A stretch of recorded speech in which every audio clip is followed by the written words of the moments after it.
श्री राम दोस्तों, मैं हूं आपका प्रेतलोक वाला और आप सुन रहे हैं भयानक खजाना। आज की कहानी है इतनी खौफनाक कि सुनते ही आपकी रूह कांप जाएगी। तो अगर दिल मजबूत है तो वीडियो को आखिर तक देखें और हिम्मत दिखाएं। तो चलिए दोस्तों, अब और इंतजार नहीं, कहानी शुरू करते हैं। गांव का नाम था कालिका। ये गांव बाहर से जितना सुंदर था, अंदर से उतना ही रहस्यमय। गांव के ठीक बाहर एक घना और भयावह जंगल था, जहां रात होते ही अजीब अजीब सी आवाजें सुनाई देती थीं। गांव के बच्चे अक्सर दादी माँ से वहां की डरावनी कहानियां सुनने की जिद करते थे। दादी माँ, जिनकी उम्र 90 वर्ष हो चुकी थी, हमेशा बच्चों को हल्की फुल्की कहानियां सुनाया करती थी। पर आज का दिन अलग था। आज बच्चों की जिद थी कि उन्हें चुड़ैल की कहानी सुननी है। दादी माँ ने पहले मना किया, लेकिन बच्चों की जिद के आगे उन्होंने हार मान ली। धीरे धीरे दादी माँ ने एक कहानी शुरू की जो हर बच्चे के दिल में खौफ भरने वाली थी।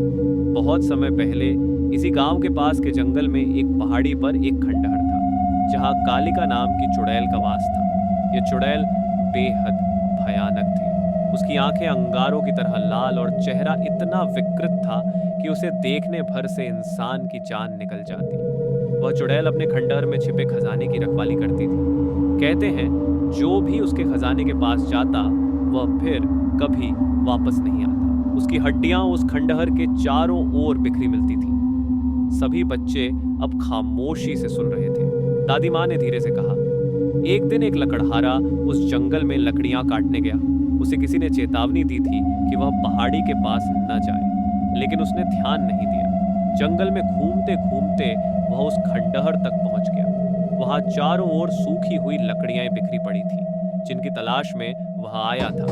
जैसे ही उसने लकड़ियां उठाने के लिए खंडहर के दरवाजे की ओर कदम बढ़ाया, अचानक हवा की एक तेज लहर उसे घेरने लगी। वह देखता है कि दरवाजे पर एक खून से सना हाथ नजर आ रहा था, जो धीरे धीरे उसकी तरफ बढ़ रहा था। लकड़हारा भयभीत होकर पीछे हटने लगा, लेकिन तभी दरवाजा अपने आप खुल गया। अंदर से एक अजीब सी सरसराहट और ठंडी हवा का झोंका बाहर निकला। मदहोशी की हालत में वह खंडहर के अंदर चला गया। उसकी नजर बड़े बड़े बर्तनों पर पड़ी, जिनमें सोने की अशर्फियां, हीरे और जवाहरात भरे हुए थे। सभी बच्चे अब पूरी तरह डरे हुए थे, लेकिन कहानी से नजरें नहीं हटा पा रहे थे। लकड़हारा जैसे ही उन बर्तनों के पास पहुंचा, उसकी पीठ पर एक ठंडी सांस महसूस हुई। उसने मुड़कर देखा और उसकी आंखों के सामने वह चुड़ैल खड़ी थी।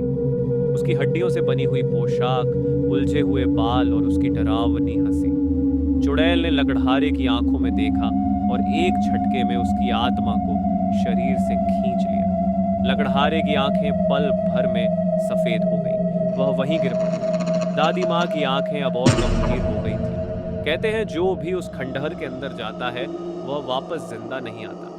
उसकी आत्मा वहीं कैद हो जाती है और उसकी हड्डियां चुड़ैल के खजाने की रखवाली करती हैं। तभी एक बच्चे ने डरते हुए पूछा, तो फिर वह बच्चा कहाँ गया जिसने दादी माँ से यह कहानी सुनने की जिद की थी? सभी बच्चों ने इधर उधर देखा, पर वह बच्चा कहीं नहीं था। दादी माँ की आवाज अब और डरावनी हो गई। वह बच्चा अब इस दुनिया में नहीं है। वह अब उस चुड़ैल के खंडहर में खो गया है। उसकी जगह लेने के लिए चुड़ैल ने उसे बुला लिया। सभी बच्चों के हाथ में एक सोने का सिक्का था, लेकिन वो सिक्का अब ठंडा और काला हो चुका था। दादी माँ की बात सुनते ही सारे बच्चे चिल्लाते हुए घर की तरफ भाग गए, लेकिन वह बच्चा फिर कभी नहीं मिला। अगर आपके पास भी कोई ऐसी डरावनी या रहस्यमयी कहानी है तो उसे कमेंट में जरूर भेजें। मेरा आपसे एक छोटा सा निवेदन है, अगर आप हमारे चैनल पर नए हैं तो फौरन सब्सक्राइब कर लें और वीडियो को लाइक करें। कमेंट में बताएं कि आपको ये कहानी कैसी लगी। साथ ही अपना नाम और शहर भी जरूर लिखें, ताकि मैं अगली वीडियो में आपको जरूर याद कर सकूं।